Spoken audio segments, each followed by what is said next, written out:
If he won't and she won't. My voice is so bad. We won't ever learn to save that. Girl, let me just stop. I'm giving it up. But today we're here to talk about. I'm giving it up. I'm giving it up. Mariah Carey. My nails are tragic. Don't pay attention to those. The the meaning of Mariah Carey. You probably have heard that her memoir is #1 bestseller. First of all, it was already in the bestseller list before it came out, like pre-orders bestseller. So the diva strikes again. I mean, it is what it is. The meaning of Mariah Carey. And this is, as you can see by me holding up my phone, I'm listening to the audiobook and I'm not finished. Nowhere near finished. I'm 30% through, literally 30%. I'm like I think I'm like 2 chapters into the second part, but this is to discuss, as the title says, part 1. And I just want to start by saying, yes, it's worth reading. And I'd love for you to read along. This is not like official read along, but I'd love for you to read along. Join me. Join me on this journey. I'd love for you to read along. I literally went to the store today because I want to get my grandmother the audiobook on CD because she doesn't use any type of tablet or anything, but they don't have it on CD at Barnes & Noble yet. But what I did get was the Rarities album. That's not even, you're probably like, okay, that's not what the book is about. That's, it kind of isn't. Well, I'm going to discuss the Rarities album probably in a different video. But this is about how her memoir is so good, okay? It's not like the typical celebrity memoir, in my opinion, but obviously I'm a stan. Obviously I grew up listening to her. Obviously I'm not to be trusted. I say all these things for complete transparency. I'm not to be trusted, but I do love this. It is, and let me make a case. Even though I am a stan, let me make a case for this book. It is not just for stans. It is not just for fans. It's not just for people who read celeb memoirs. It's not just, it's timely. And she talks about in her book, in her memoir, about growing up in the late 70s, early 80s as a young woman who was biracial, a young girl who is biracial and has one white mother, Italian mother, and a black father. And she talks about all of the implications of that. And she talks about her childhood in a way that I've never knew anything about this kind of perspective. This kind of perspective from her. Like, I've never heard her be super political, although she has written songs that are political in nature, like the oh gosh, I should have gotten the name of, what is the name of the song where she's where she's talking about police brutality. It's an old song, so she was talking about it way back in the day, but she was coming up in the 90s when the Rodney King beatings were happening, you know what I mean? So she's always been putting that commentary out there, but this time it's like overt. This is like very timely because here in America, we are always grappling with race and all its different implications in every aspect of life, from school to the justice system, to social life, to marriage, to relationships, to genealogy, everything.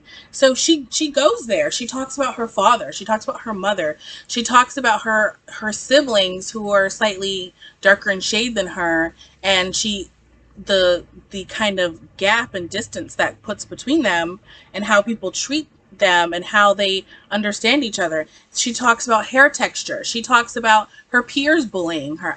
And if you go to my Instagram, speaking of peers bullying her, if you go to my Instagram, then you will see, and it's like a spoiler, and I know this is nonfiction, but it is a spoiler, of a clip to me that exemplifies the kind of thing that I should have known as a black girl, like she may have gone through a lot of things, but like, it's the kind of thing that I'm like, you never think of that Mariah Carey that way.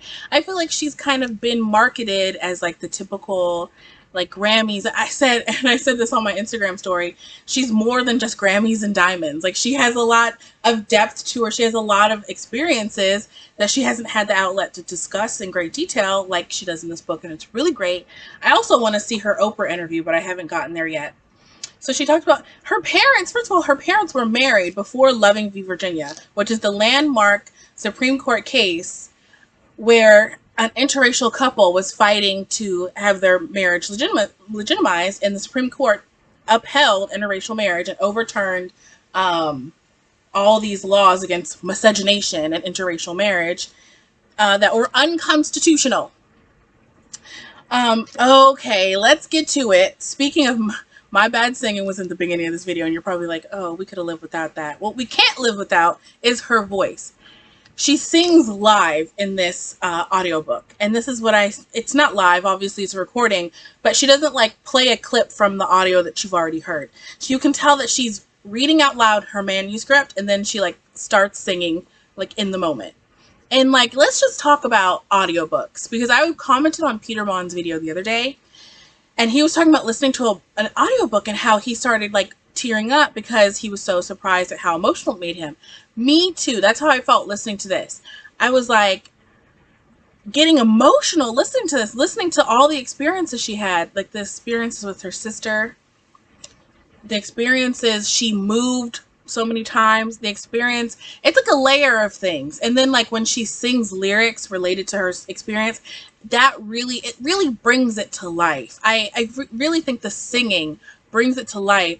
And I was saying under Peter Mon's video that any story, whether it's a memoir or just a fiction story, the first person narrative to me is really conducive to audiobooks. And to me, that's the only kind of audiobook that I really listen to. So I don't listen to a lot of audiobooks. I'm listening to The Meaning of Mariah Carey. I'm listening to another book called Girls Like Us, which is first person, but it switches perspective between two girls. It's really good. And it's that first person aspect where it just feels like she's talking to you. And I also loved Becoming Michelle Obama for the same reason. It just feels like I get to have a conversation with Michelle Obama, even though, of course, a lot of us will never get the chance. Like, it's an honor to just live in this lifetime. It's an honor to be born when we were born and get to live through the first Black president and the first Black first lady. So I'm honored in either way, whether I get to ever shake her hand or not. But it's like most of us will never meet her, but this is like our opportunity to have a conversation, and she's just telling you, it's like she's sitting down and just telling you like, this is what happened to me way back when, you know what I mean? And this is the lesson I took from that way back when. And I just think like, wow, I think she's it's so good. I'm telling you, it's good. It's worth it. Even if you're not a super stan, it's good. It's good. Like, if you just like her music, if you just like her voice and you're not a super stan, this will still be good to you. Especially a lot of the girls on BookTube and a lot of the girls who enjoy reading, I noticed, like, I don't want to say that we all are super woke, but like most of us are looking for intersectional things to add into our like reading repertoire, and this is a great one. It's very timely, as in what we're all grappling with race a lot in 2020, but it's also timely in that it's going #1. It's timely in that it's Mariah Carey, the iconic pop star. It's everything. It's everything. It's like fun and enjoyable, but also like intersectional and important and a really great perspective. She has a couple of moments. I don't want to spoil, but like she does have that kind of movie moment where you make it and then you go back to your hometown and you're like, remember when you called me XYZ? She has that moment, and it's like it's kind of like, okay, Mariah. I personally, like, I don't want to do that. I personally, I think that every person is imperfect, and I think that having lived through poverty, even though she lived through poverty, as a wealthy person and as someone who values her newfound success, I think that I think if a serious criticism is going to come out about this, it's probably going to be how she talks about class, maybe. But I'm not going to get into that. Not gonna get into it. And just in general, I think she's really relatable. Like when she's telling stories, she moves, and I hope this also isn't spoiler, she moved 13 times in her young life. And I work in schools, and there's always kids that come in the middle of the semester, or they come in at the end. We had a student that came into our school 6 weeks until the end of the school. And they live right here in Fayetteville. They're born and raised in Fayetteville. But it's like the thing that happens is when people don't have a lot of money and they're living paycheck to paycheck, etc., they end up moving a lot. And she moved 13 times in her life. And I know what that looks like from seeing those kids at our schools. And so when she said that, I was like, wow, I didn't know Mariah Carey was that kid. I didn't know that. I thought she came from kind of a working class background, but I thought for some ignorant reason, maybe because she doesn't lay it all out a lot, I just thought she came from kind of a run-of-the-mill thing. I don't know how I thought that. At that time period when she was growing up, being mixed race, I don't know how I thought that, but that's what I thought. And I didn't know she was that kid. I didn't know she was that kid in the class who just moved here for the 5th time in the last couple years. You know what I mean? Like, that's a lot. It's a lot for kids to go through. It's a lot for kids to feel that. Speaking of feelings, the thing that really put me in my feelings was her story about her sister. I have 2 sisters. I keep like rolling my eyes, but it's not out of sarcasm. I have 2 sisters. Let's just say that sister relationships are incredibly complicated, and whether your relationship gets to the level of complication and trauma of Mariah or not, I think a lot of people with sisters, it will cut like a knife to read those parts about her and her sister. It'll cut deep. I really think it will. She goes there, and that's just part 1. It is so good. It's so good. That's it. Just me ranting. That's it. Just me ranting. It's a positive rant review. I'm like shaking the camera. But positive rant review. Pick it up. It's worth it. I just went and bought the rarities. And let me just say one thing about the rarities before I turn off this video. If you are a longtime Mariah fan, you've seen and you follow Stan accounts, or you get them on your Explore page. I saw this interview that was a clip from an interview where she says, someone asked her, what are your favorite songs? And she's like, my favorite songs that I've ever written are not the things that you think. They're not the big hits that I wrote. My favorite songs are things like Outside Looking In is how she phrased it, but it's actually called Looking In. And another song called Beneath the Stars. And there's songs that are so deeply personal, and she kind of references some of them. They're so deeply personal, and it's just so good. It's so good. It's so good.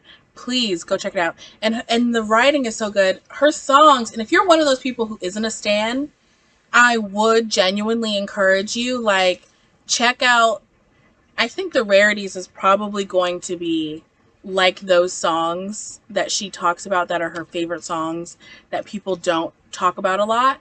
And I'm excited to listen to the album. I've heard a lot of clips and stuff online. Not only that, I just think that if you haven't listened to anything more than Fantasy or All I Want for Christmas, check out her music a little bit more. That's all I'm saying. Just check it out a little bit more. Look up the song, because it'll give you a glimpse into her childhood. Look up the song Outside Looking In. It's so emotional. It's like emo Mariah. Oh, and the big topic that has been trending a lot out of the book is that she wrote a grunge album. I'm like, why is that the biggest thing that people are talking about? Why won't people talk about the fact that Mariah opens up about really serious racial topics that everyone is talking about nowadays?